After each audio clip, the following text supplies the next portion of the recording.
여러분들 안녕하세요. 자, 이번 시간에는 이제 지난 시간에 이어서 대기 해수의 움직이는 물리적인 특성을 이제 한번 알아보도록 할 건데, 우리가 이제 지난 시간에 배웠던 내용을 이제 간단하게 한번 다시 보면은, 자, 해수에 움직이는 힘이 작용하는 어떤 힘이 작용하는지 배웠죠? 그래서 수압 경도력이랑 그 다음에 이제 전향력, 그 다음에 정역학적 평형을 배웠어요. 그래서 이번 시간에는 이제 이렇게 해수에 작용하는 여러 가지 힘들을 이용해서 실제 해류의 움직임에 이제 이 아이들을 적용해서 해류의 움직임을 우리가 물리적으로 한번 해석을 해보는 시간을 가져도록 해볼 건데요. 자, 그래서 이제 이번 시간에 우리가 배워야 될 내용 굉장히 중요한 내용이 많습니다. 첫 번째는 이제 에크만 수송이라는 걸 볼 거고요. 이 에크만 수송을 바탕으로 지형류라는 거를 개념을 보도록 할 거고, 그다음에 이제 마지막으로 서한 경계류와 동한 경계류가 어떤 건지 한번 같이 알아보는 시간을 가져보도록 할 거예요. 자, 첫 번째로 에크만 수송이라는 걸 먼저 보도록 하겠습니다. 자, 지구과학 원 시간에도 아마 다뤘던 배웠던 내용 중에 하나가 뭐 어떤 게 있냐면 용승이라던가 침강이란 걸 여러분들이 아마 배웠을 거예요. 그래서 북반구를 기준으로 이렇게 이쪽이 왼쪽이 육지, 그 다음에 오른쪽에 해양이 있다라면은 이렇게 바람이 이렇게 요 방향으로 불면은 해수는 바람 방향으로 가는 게 아니고 바람의 오른쪽 직각 방향으로 간다라고 배웠죠. 그러면서 연안에 있는 바닷물이 먼 바다로 빠져나가면서 요 연안의 바닷물이 그 표층이 빠져나간 물을 보충하기 위해서 깊은 곳에서 해수가 올라오는 용성이 발생을 한다라고 아마 여러분들이 배웠을 것 같고, 그 다음에 이제 반대 상황도 배웠죠. 어떤 상황을 배웠죠? 이렇게 요 방향으로 이제 해수가 바람이 불면은 해수의 움직임은 바람 방향의 오른쪽 직각 방향. 그래서 이쪽 방향으로 해수가 움직여서 표층 해수가 이제 이쪽 육지 쪽으로 움직이니까 이 해수가 깊은 바닷물 쪽으로 내려가는 침강이 나타난다는 거를 아마 배웠을 거예요. 그런데 이제 지구과학 원 내용에서는 이제 요 아이들이 왜 바람 방향의 오른쪽으로 움직이는지에 대한 내용을 즉 다루지는 않았고 그런 현상 자체만 다뤘죠. 이제 지구과학 2 내용에서는 왜 해필 바람이 아니 해수가 이제 바람 방향의 오른쪽 직각 방향으로 움직이는지 그 내용이 나와 있는데 바로 여기 에크만 수송이라는 것 때문입니다. 자, 에크만 수송이라는 것 때문에 이제 그 해수가 바람 방향의 오른쪽 직각 방향으로 움직이게 되는데 이 에크만 수송에 대해서 다시 한번 이제 자세하게 한번 보도록 할게요. 자, 에크만 수송이라는 거는 이 아이도 전적으로 뭐 때문에 발생을 하는 아이냐면 전적으로 우리가 지난 시간에 배웠던 전향력이라는 힘 때문에 발생을 해요. 자, 전향력이라는 거는 우리가 이제 지구 자전에 의해서 물체가 운동 방향의 오른쪽 직각 방향으로 작용하는 힘. 그래서 물체가 결국은 오른쪽으로 휘게 이제 운동하는 힘이라고 저희가 이제 배웠었잖아요. 자, 그러면 이제 요 전향력을 이제 실제 해수의 상황에 적용을 해볼 건데, 자, 여기 지금 교과서에 나와 있는 그림이죠. 요 그림으로 이제 같이 한번 보도록 할게요. 자, 이렇게 지금 여기 나와 있는 것처럼 바람이 이렇게 불면은, 자, 일단 기본적으로 이 바람은 요 표층 해수를 질질 끌고 가려고 하겠죠. 이렇게 바람이 이렇게 불면은. 왜냐면 이제 바람과 해수 사이에 마찰이 아예 0이 아니잖아요. 분명히 마찰이 존재를 하고 요 마찰에 의해서 해수는 결국은 바람 방향으로 이렇게 끌려가려고 할 거예요. 자, 그런데 해수가 이렇게 움직임이 시작을 하면은 요 해수의 움직임의 오른쪽 방향으로 전향력이 작용을 하겠죠. 그죠? 이렇게 해수가의 전향력이 작용을 하고 결국 요 해수는 바람에 끌고 가는 힘과 전향력의 합력에 의해서 어느 방향으로 가냐면 이렇게 바람 방향의 오른쪽 45도 방향으로 가려고 합니다. 자, 참고로 이거는 지금 선생님이 얘기하고 있는 거는 북반구를 기준으로 설명을 하고 있어요. 자, 북반구를 기준으로 설명을 하고 있기 때문에 남반구의 경우에는 왼쪽으로 생각을 해야 돼요. 자, 어쨌든 간에 이제 표층 해수가 결국은 이론상 바람 방향의 오른쪽 직각 방향으로 움직이려고 합니다. 자, 그러면은 이 표층 해수의 움직임은 재밌는 게 요 바로 밑에 층에 있는 해수 있죠? 요 밑에 층에 있는 해수와 표층 해수 사이에도 마찰이 0은 아니죠. 무슨 말이냐면은 요 표층 해수가 이쪽 방향으로 움직이려고 하면은 결국은 그 밑에 있는 해수도 네, 표충해수의 그가 끌고 가는 힘에 의해서 표충해수의 방향으로 움직이려고 할 거예요. 이렇게 움직이려고 하는데, 자, 바람이 예를 들어서 표충해수한테 바람이 예를 들어서 100만큼의 힘을 가지고 있다라면은 표충해수한테 이 100만큼의 힘을 다 전달해 줄까요? 그렇지 못하겠죠. 왜냐면은 뭐 이제 마찰로 소실되는 에너지도 있을 것이고 소리로 빠져나가는 에너지도 있을 것이기 때문에 100% 전달을 못 해줄 거예요. 예를 들어서 한 80 정도만 전달을 했다라고 가정을 할게요. 그러면은 표충해수가 그 밑에 있는 해수에게도 마찬가지로 80이라는 에너지를 다 전달해 주지 못하고 그거에 조금 더 부족한 에너지만큼만 전달해 주겠죠. 예를 들어서 한 60 정도 전달해 줬다고 가정을 할게요. 자, 어쨌든 이렇게 60 정도의 힘을 받고 해도는 마찬가지로 요 표충해수가 끌고 가는 방향으로 끌려가려고 하나 여기에도 마찬가지로 전향력이 작용을 하겠죠. 그래서 전향력, 이쪽 직각 방향으로 전향력이 작용을 하고 결국은 해수는 요 전향력과 그 표충해수의 힘에 의해서 약간 표충해수보다는 오른쪽으로 꺾인 방향으로 움직이게 되겠죠. 자, 여기 표충해수가 그 밑에 있는 해수한테 영향을 줬고 요 밑에 있는 해수는 또 다시 요 밑에 있는 아이한테 또 영향을 주겠죠. 그래서 요 해수가 요쪽 방향으로 가면서 요 밑에 있는 아이도 요쪽 방향으로 움직이도록 힘을 전달을 할 것이고 마찬가지로 그 힘은 요 힘 60보다도 더 작은 힘을 전달을 하겠죠. 그리고 이제 해수도 마찬가지로 요 방향으로 가려고 하는데 여기에 또 전향력이 작용을 하겠죠. 그래서 얘는 또 이쪽 방향으로 꺾입니다. 자, 요 현상이 계속 밑에까지 계속 영향이 나타나요. 이렇게 영향이 나타나다가 결국 이제 요 그림을 이제 이렇게 위에서 본 그림을 한번 보도록 할게요. 위에서 이렇게 바라보면은 바람 방향이 이쪽으로 불고 있어요. 바람이 이쪽으로 불고 있으면 표층에서는 어느 방향으로 간다 그랬죠? 그렇죠. 오른쪽 직각 방향으로 간다 그랬죠. 이렇게 오른쪽 직각 방향으로 갈 것이고 그 밑에 있는 해수는 표층해수보다 또 약간 오른쪽으로 꺾인다고 그랬죠? 이렇게. 근데 더 작게 속도는 더 느려지겠죠. 왜냐면 아까도 얘기했지만 전달해주는 힘의 양이 점점 줄어들겠죠. 자, 그리고 이 해수는 다시 또 그 밑에 있는 해수를 질질 끌려고 하는데 전향력에 의해서 또 약간 꺾일 것이고 그 밑에 있는 아이 또 꺾일 것이고 그 밑에 있는 아이 또 꺾이고 그 밑에 있는 아이도 또 꺾입니다. 자, 그래서 최종적으로 어디까지 꺾이냐면은 이제 물리적으로 계산을 해보면은 요 어디까지 꺾이냐면 표층 해수가 흐르는 방향에 180도 반대 방향까지 꺾이고요. 180도 반대 방향까지 꺾이고 표층 해수의 속도를 100이라고 한다면 요 180도 꺾인 요 반대 방향의 해수의 그 속도는 표층 해수의 0.04배 속도를 가지게 돼요.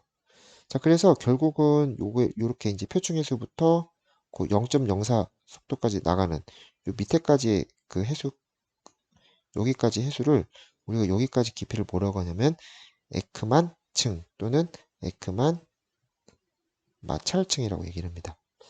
에크만 마찰층이라고 얘기를 하고 그 다음에 표충해수의 이동 방향과 정반대 방향을 가지고 표충해수의 속도의 0.04배 속도를 가지는 요 깊이를 뭐라고 하냐면 요 깊이를 마찰 저항 심도라고 얘기를 해요.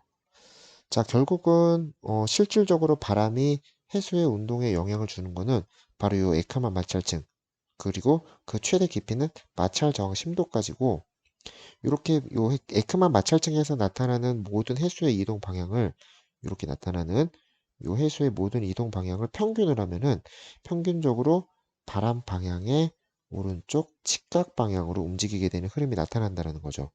바로 요 흐름, 이렇게 바람 방향의 오른쪽 직각 방향으로 가는 요 해수의 움직임을 우리가 이제 뭐라고 얘기하냐면 에크만 수송이라고 얘기를 합니다. 에크만 수송이라고 얘기를 하고요. 요 에크만 수송은 실질적으로 이제 전향력이 때문에 나타나는 거기 때문에 이제 미도에 따라서 그 깊이의 차이가 조금 나타나는데 보통 평균적으로 여기 나와 있는 것처럼 약 100에서 200m 정도의 깊이에 해당된다라고 알려져 있고요. 이 에크만 수송에 의해서 나타나는 게 이제 지구과학 원시간에도 여러분들이 배웠을 거예요. 연한 용승이라던가 이제 적도 용승이 나타나는 게 가장 대표적인 현상이죠. 그래서 연한 용승은 아까 수업 시간에도 처음에 얘기했듯이 이렇게 왼쪽에 육지가 있으면은 왼쪽에 육지가 있으면은 육지를 기준으로 북반구를 기준으로 이제 위쪽을 북쪽, 아래쪽을 남쪽이라고 했을 때 이렇게 남풍이 불게 되면은 해수는 결국은 요 바람의 오른쪽 직각 방향으로 움직이게 되고 결국 연안에 있는 바닷물의 오른쪽 방향, 그러니까 먼 바다로 빠져나가면서 여기 바닷물이 비게 되죠. 그래서 이 빈 바닷물을 메꾸기 위한 흐름이 바로 이렇게 깊은 바다에서 나타난다 그랬죠. 이게 용승이라고 얘기를 한다고 했죠. 자, 다음으로 이제 볼 게 이제 적도 용승이죠. 자, 적도 용승은 이렇게 적도를 기준으로 나타나는 현상인데, 이렇게 그 남반구 해돌리 순환에 의한 남동 무역풍이 이렇게 불게 되면은 이렇게 보면은 남반구에서는 에크만 수송이 전향력이 왼쪽 방향으로 작용을 하기 때문에 이렇게 왼쪽으로 나타나고 북반구에서는 이렇게 오른쪽으로 나타나죠. 결국은 적도를 기준으로 북반구에서는 에크만 수송이 오른쪽으로 나타나서 이쪽 방향으로 해수가 빠져나가고 남반구에서는 이쪽 방향으로 해수가 빠져나감에 따라서 요걸 이제 단면을 그려보면은 이렇게 적도를 기준으로 바닷물이 이렇게 빠져나가서 결국 표층 해수가 이렇게 경사지게 되겠죠. 그래서 이렇게 용성이 나타나는 이런 현상이 우리가 잘 알려져 있는 현상이죠. 자, 그 다음에 이제 저기압이나 고기압에서도 마찬가지로 용성이 나타난다라고 배웠습니다. 자, 저기압 같은 경우에는 북반구를 기준으로 반시계 방향으로 이렇게 회전하는 바람이잖아요. 이렇게 회전을 하니까 결국은 북반구를 기준으로 반시계 방향으로 이렇게 공기가 움직이면은 마찬가지로 에크만 수송은 이렇게 빠져나가는 방향이라고 선생님이 수업 시간에 얘기를 했었어요. 그죠? 자, 근데 여기서 이제 우리가 선생님이 수업 시간에 어떤 걸 얘기를 했냐면은 이렇게 저기압에서 이렇게 이 발생을 하면은 저기압에서 이 공기 흐름에 의해서 에크만 수송은 이렇게 빠져나가서 결국은 이 저기압의 중심의 반대 방향으로 해수가 움직여서 결국은 이제 이렇게 나타난다라고 배웠는데 요걸 이제 우리가 태풍이랑 조금 연관지어서 생각을 해보자라고 얘기했었죠. 그리고 좀 이따가 우리가 이제 그 지진의 일이나 폭풍의 일을 다룰 건데 자, 태풍 같은 경우는 좀 이따가 우리가 얘기를 하겠지만 요 태풍 얘기는 저희가 그 태풍 단원을 얘기하면서 다시 한번 얘기를 할게요. 자, 어쨌든 간에 이렇게 에크만 수송을 받고요. 자, 다음에 이제 지형류라는 걸 볼 거예요. 바로 이 지형류도 결국은 에크만 수송에 의해서 나타나는 굉장히 중요한 흐름입니다. 엄청나게 중요한 흐름이고요.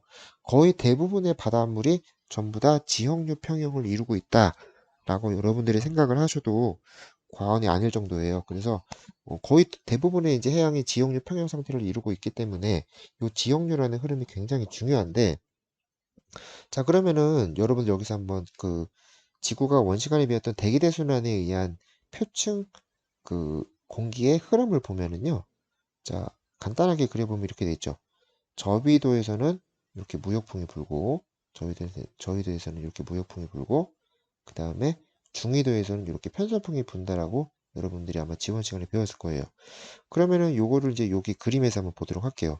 여기 그림에서 보면은 평균적으로 약 위도 30도 정도에서 이렇게 위도 30도 정도를 기준으로 이거보다 저위도에서는 북동무역풍이 이렇게 불고 그 다음에 요거보다 고위도 지방 그렇게 30도보다 고위도 지방에서는 이렇게 편서풍이 분다라고 이제 알려져 있는데 자, 그러면은 결국은 무역풍과 편서풍에 의해서 해수는 어느 방향으로 움직일까요?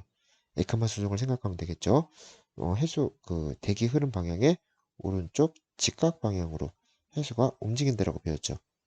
그죠? 그러니까 이제 무역풍에 의해서 결국 해수는 북쪽으로 움직이고 편서풍에 의해서 해수는 이렇게 남쪽으로 움직이게 되어 있습니다.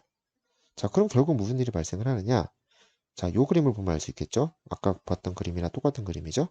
이렇게 북동무역풍에 의해서 해수는 오른쪽 직각 방향 북쪽으로 상승을 하고 편서풍에 의해서 해수는 이렇게 남쪽 방향으로 움직여서 결국은 해수가 이렇게 30도 부근의 가운데에 몰리게 돼 있어요.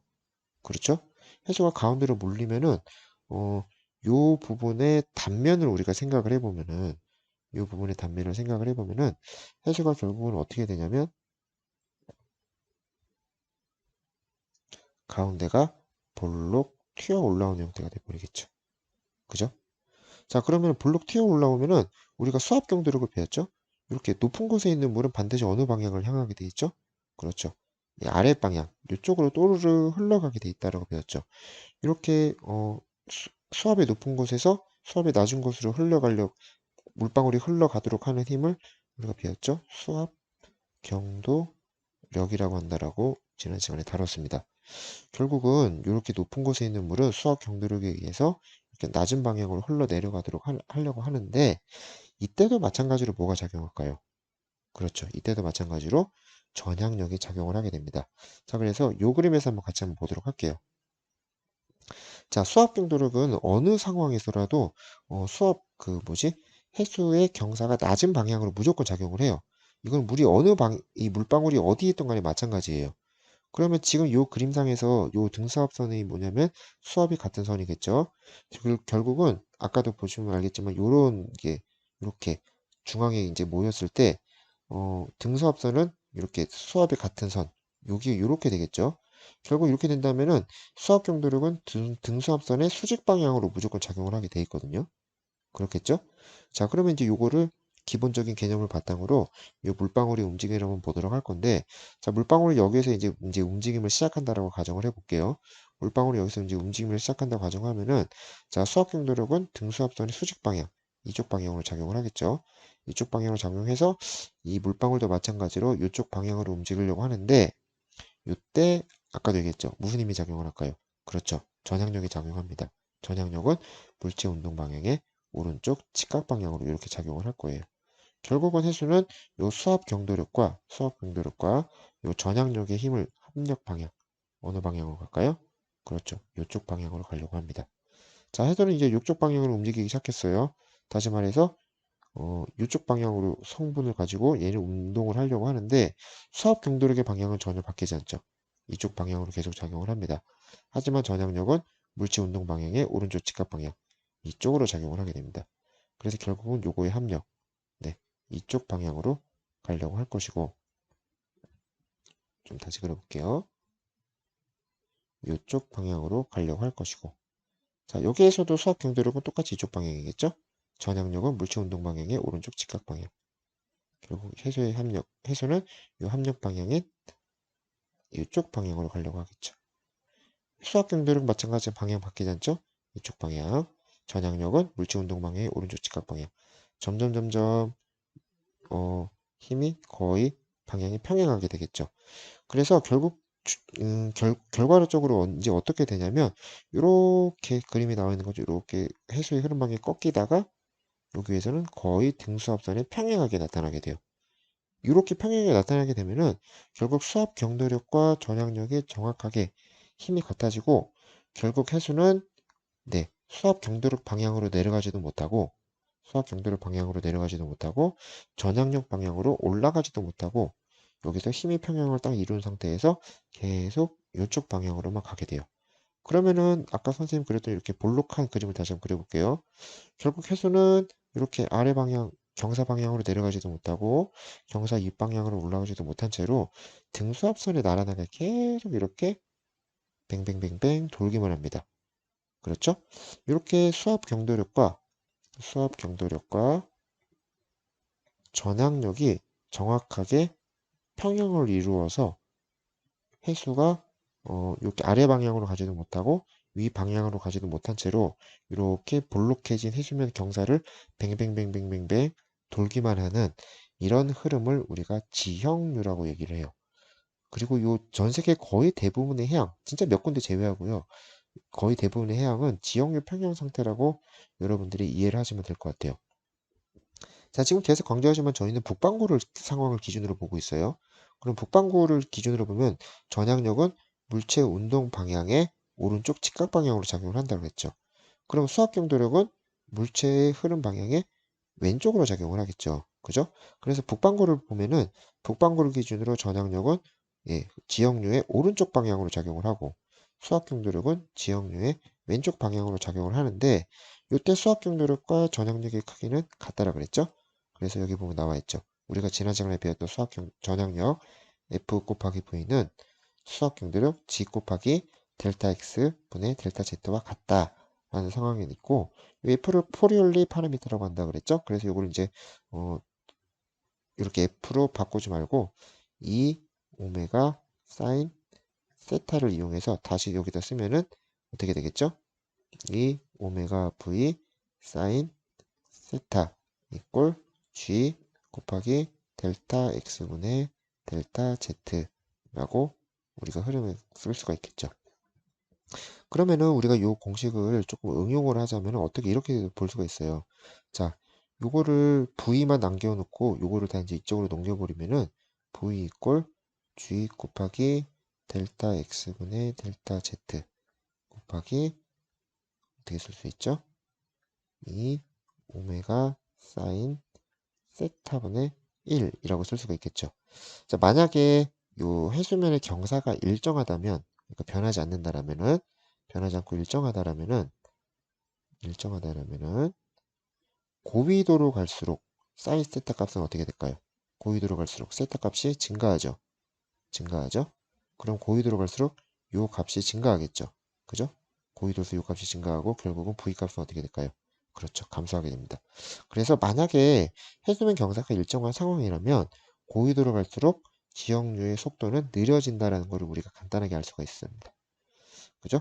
그래서 이런 원인에 의해서 결국은 요 그림을 같이 한번 볼게요. 이런 원인에 의해서 결국은 이렇게 가장 큰 해류 요 흐름을 기준으로 보면은 가운데가 볼록하게 올라가고 요거에 의해서 해수는 뱅뱅뱅뱅 돌기만 한다. 요것이 지역류의 대략적인 개념이에요. 굉장히 중요한 내용이니까 여러분들 반드시 기억을 해두시고 다음에 볼 거 이제 다음에 볼 게 요 서안 경계류라는 거예요. 이 서안 경계류라는 건데 자 이것도 엄청나게 중요한 내용입니다. 엄청나게 중요한 내용이고 여러분들이 반드시 알아둬야 되는 내용인데 자 아까 이제 봤듯이 요 해수의 순환의 중심이 이렇게 볼록하다라고 배웠죠. 그죠? 지금 선생님이 그리고 있는 그림 보이시죠? 이렇게 볼록하다라고 배웠는데 이거를 자세하게 관측을 해보면은 이렇게 볼록한 것이 정확하게 가운데 대칭적으로 이렇게 볼록한 게 아니고 참 저희를 머리 아프게도 하는데요. 이렇게 정확하게 대칭적으로 볼록한 게 아니고 어떻게 볼록해 있냐면 왼쪽으로 치우쳐져 있어요. 이렇게 왼쪽으로 치우쳐져 있는데 그럼 잘 생각을 해보세요. 왼쪽으로 치우쳐져 있으면은 이렇게 돼 있을 때보다 왼쪽으로 치우쳐져 이렇게 그림을 다시 그릴게요. 이렇게 정확하게 대칭적으로 볼록하게 이렇게 경사가 돼 있는 게 아니고 이렇게 왼쪽으로 치우쳐져 있으면 자, 요 왼쪽으로 치우쳐져 있는 걸 2번이라고 그러고 정상적인 거를 1번이라고 할게요. 자, 이렇게 왼쪽으로 이렇게 치우쳐져 있으면은 요게 수학 경도 이렇게 클까요? 1번의 수학 경도 이렇게 클까요? 자, 수학 경도력 F는 G 곱하기 델타 X분의 델타 Z죠. 자, 2번이 훨씬 더 해수 경사가 크죠? 그죠? 해수 경사가 크다는 소리는 그만큼 속도가 어떻다는 소릴까요? 자, FV는 G 곱하기 델타 X분의 델타 Z예요. 자, V, 해수의 유속은 V는 G 곱하기 델타 X분의 델타 Z 곱하기 F분의 1.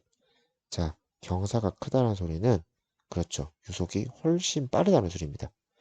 자, 실제로 인공위성을 통해서 관측을 해보면은 실제로 해수의 경사는 처음에 그랬던 것처럼 대칭적인 상황이 아니고요. 처음에 그랬던 것처럼 대칭적인 상황이 아니고 왼쪽으로 치우쳐져 있어요. 왼쪽으로 치우쳐져 있다는 소리는 무슨 말이냐면 왼쪽 다시 말해서 서쪽은 흐름이 빠르고 오른쪽은 흐름이 느린 흐름이 나타난다는 소리죠. 이렇게 대양의 서쪽에서 흐름이 훨씬 더 빠르고 동쪽에서 흐름이 느린 이 현상을 우리가 뭐라고 부르냐면 이 현상을 서안 강화 현상이라고 우리가 부르고요. 이렇게 서안 강화 현상에 의해서 왼쪽의 훨씬 빠른 해류의 이 흐름을 우리가 뭐라고 부르냐면 서안 경계류라고 부릅니다. 자, 그렇다면은 왜 해필 왼쪽이 이 흐름의 이 해수가 가운데로 볼록 튀어나온 게 왜 해필 이렇게 왼쪽으로 치우쳐져 나타나느냐. 이거를 여러분들이 굉장히 이해하기가 어려워요. 이게 이제 교과서에서도 사실 이제 고등학생들의 교육 과정을 통해서 설명을 하려고 하다 보니 조금 이제 설명이 어렵게 나온 부분이 있습니다. 그래서 요거를 이제 부득이 여러분들이 배우지 않는 내용을 이용해서 선생님이 이제 가르쳐 줘 볼 건데 자, 여기 있는 쿠로시오회를 먼저 한번 예를 들어 볼게요. 자, 쿠로시오회를 예를 들어 보면은 쿠로시오회는 대략적으로 이렇게 북쪽으로 올라가는 흐름이죠. 이렇게 북쪽으로 올라가는 흐름인데 요 쿠로시오 회로가 이렇게 북쪽으로 올라가면은 요 해류에도 전향력이 작용할까요, 안 할까요? 그렇죠. 요 해류에도 전향력이 작용을 해요. 자, 전향력 공식 다시 한번 보시면은 EV 오메가 사인 세타죠. 자, 전향력 공식을 보시면은 요 위도가 증가할수록 요 전향력은 세타 값이 증가하기 때문에 위도가 증가하면은 세타 값이 증가하기 때문에 결국은 전향력은 증가해요. 무슨 말이냐면 요 쿠로시오 회로가 저위도에서 흐를 때는 오른쪽 직각 방향으로 작용할 힘이 작지만 위로 올라갈수록 전향력이 증가하기 때문에 요 전향력의 크기가 점점 이렇게 커집니다. 그죠? 자, 그러면 여기다가 여러분들이 바람개비를 놨다고 생각을 해봐요. 이렇게 바람개비를 놨다고 생각을 해보면은 이 바람개비는 당연히 이쪽에서 훨씬 더 흐름이 강하고 여기에서는 상대적으로 전향력이 약하기 때문에 어느 방향으로 돌까요? 그렇죠. 이렇게 돌기 시작하겠죠. 이게 무슨 말이냐면 쿠로쇼 해류가 이제 북반구로 올라가면서 나타나는 전향력의 증가에 의해서 이 쿠로쇼 해류는 이렇게 오른쪽 방향으로 돌게 되는 흐름이 유도가 돼요. 그렇죠? 자, 그런데 해류의 흐름 방향을 보세요. 해류의 흐름 방향을 보시면은 여러분들 보시면 알겠지만 무슨 방향이죠? 그렇죠. 시계 방향이죠. 해류의 흐름이 시계 방향이고 그 다음에 전향력에 의해서 쿠로쇼 해류에 추가적으로 유도되는 흐름은 이렇게 시계 방향의 흐름이 유도가 돼요. 쿠로쇼 해류의 흐름 방향과 쿠로쇼 해류가 받는 전향력의 위도에 따른 크기의 증가로 인해서 유도되는 방향이 같죠. 그래서 쿠로쇼 해류는 흐름이 강화되는 겁니다. 자, 그럼 캘리포니아 해류도 한번 볼게요. 자, 캘리포니아 해류는 이렇게 대략적으로 남쪽으로 내려가는 방향이죠. 남쪽으로 내려가는 방향이면 처음에는 전향력이 크게 작용을 했을 거예요. 전향력이 크게 작용을 하다가 점점 아래로 내려갈수록 이 전향력의 크기가 점점 어떻게 되죠? 그렇죠. 전향력의 크기가 점점 작아지죠. 마찬가지로 여기다 바람개비를 놨다라고 가정을 하면은 이 바람개비는 그렇죠. 이렇게 돌게 됩니다. 결국은 캘리포니아 해류에는 이렇게 전향력이 이 흐름이 발생을 하면서 어, 저위도 방향을 향하잖아요. 그걸로 인해서 전향력의 크기가 점점 작아지고 이렇게 작아지는 전향력에 의해서 캘리포니아 해류에는 이렇게 반시계 방향의 흐름이 유도가 되고요. 요거는 캘리포니아 해류가 흐르는 시계 방향의 흐름과는 반대죠. 시계 방향의 흐름과 반대이기 때문에 여기에서는 유속이 느려지게 되는 거죠. 결국 쿠로쇼 해류는 유속이 빨라져야 되고 캘리포니아에는 유속이 잘못 그렸네요. 유속이 느려져야 되기 때문에 유속이 빨라지려면 어떻게 돼야 되죠? 그렇죠. 경사가 심해져야 되죠. 유속이 느려지려면 경사가 완만해져야 되죠. 그래서 이런 이유 때문에 결국은 이렇게 해수의 블록 튀어나온 부분이 이렇게 왼쪽으로 치우쳐져 있는 현상이 나타나게 되는 겁니다. 자, 그러면 이게 실제로도 관측이 되느냐? 인공위성에서 실제로도 관측이 됐어요. 물론 이게 이제 엄청나게 해수면이 높아지진 않아요. 여러분들이 생각할 때 막 극단적으로 높아지진 않는데 결국은 여기 보시면은 빨간색의 해수면 높이가 제일 높은 거잖아요. 해수면 높이가 높아진 쪽이 지금 여기 그림에 나와 있는 것처럼 어때요? 그렇죠.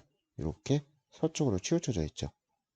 서쪽으로 치우쳐져 있고 오른쪽은 상대적으로 그림이 어, 상당히 이게 경사가 완만하다는 것을 여러분들이 지금 보셔서 알 수 있기 때문입니다.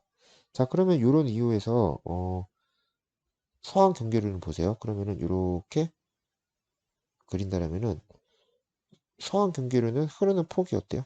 흐를 수 있는 폭이 되게 좁죠. 동한 경계류는 흐를 수 있는 폭이 넓고요. 그죠?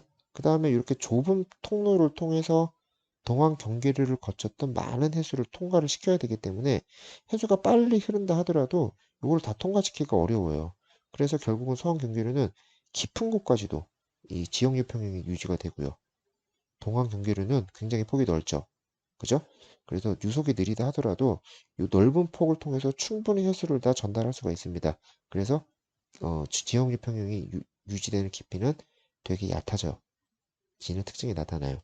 실제로 이 지역류 그 서한 경계류 요쪽도 되게 좀 심한 편인데 대서양이죠. 이 대서양에서도 실제로 관측을 해봤대요. 잠수함을 타고 관측을 해봤는데 굉장히 깊은 해저까지도 지역류 평형이 유지가 되고 있다라는 거를 관측을 했다라고 합니다. 자, 그래서 여기까지 서한 경계류와 동한 경계류 그 다음에 요 지역류 평형까지의 내용을 우리가 다뤄봤고요. 이제 다음 시간에 저희가 배워야 될 내용은 지역료만큼 굉장히 중요한 내용이죠. 해파입니다. 저 해파에 대한 내용을 한번 같이 알아보도록 하겠습니다. 자, 오늘도 다소 어려운 내용이 좀 많았어요. 어려운 내용 많았는데 여러분들 이거 충분히 이해를 내용을 잘 이해하시고 문제를 풀어보면은 그렇게 어렵지는 않을 거예요. 아시겠죠? 자, 그럼 오늘 수업은 여기서 마치도록 하겠습니다. 자, 고생하셨습니다.